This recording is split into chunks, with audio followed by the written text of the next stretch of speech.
শ্রাবণী মেলার দ্বিতীয় সপ্তাহের জন্য আজকে প্রস্তুতি মিটিং আমরা যে করলাম।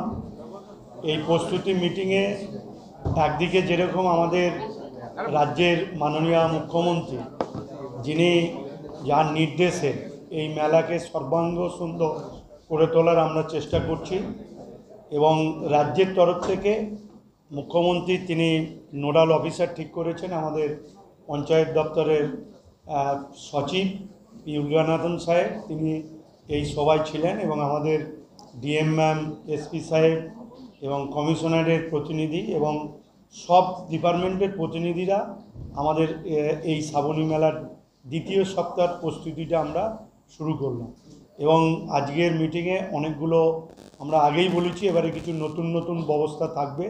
যেমন এবারে গঙ্গা আরতির ব্যবস্থা থাকছে, এবং রাস্তায় একদম গঙ্গায় জল তোলা থেকে যাতে নির্বিঘ্নে তারকেশ্বর বাবা তারকনাথের মাথায় জল ঢালতে পারে তার সমস্ত রকম ব্যবস্থা করা।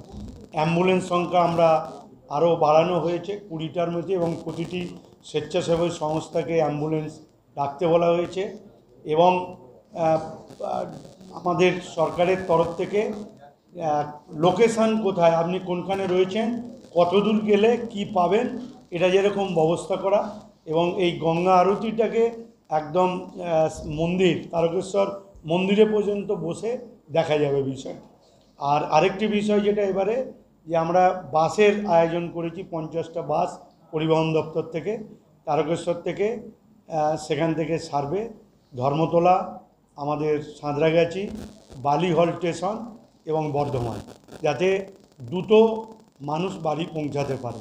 এবং আমরা রেলকে অনুরোধ করেছি, গতবারে তারা কিছু ট্রেন বাড়িয়েছিল, এবারে যাতে আরও বেশি ট্রেন বাড়ায় সেই জন্য রেলকেও আমরা আবেদন করা হয়েছে।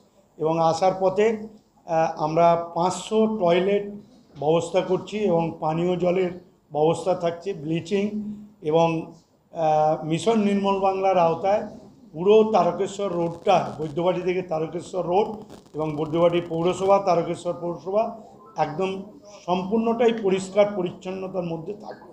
এবং যাতায়াতের পথে দুটি পৌরসভা, একদিকে বৈদ্যবাটি, একদিকে তারকেশ্বর, মাঝে 13টি গ্রাম পঞ্চায়েত আছে। সেই গ্রাম পঞ্চায়েতের প্রধানরা তারাও যেরকম অগ্রণী ভূমিকা নিয়েছেন, এবং তার সাথে সাথে পঞ্চায়েত সমিতি বিডিও সাহেবরা তারাও অগ্রণী ভূমিকা নিচ্ছে।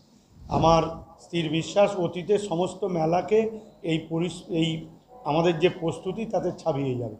এবং আমরা চাই যে এই মেলার সুনাম দিকে দিকে ছড়িয়ে পড়ুন, এবং মেলায় যারা আসবেন তারা নির্বিঘ্নে তাদের পূর্ণ করে বাড়ি ফেরুন। এই বাড়ি পাঠিয়ে দেওয়াটাই হচ্ছে আমাদের মূল কর্তব্য। আমি সকলকেই ধন্যবাদ জানাচ্ছি।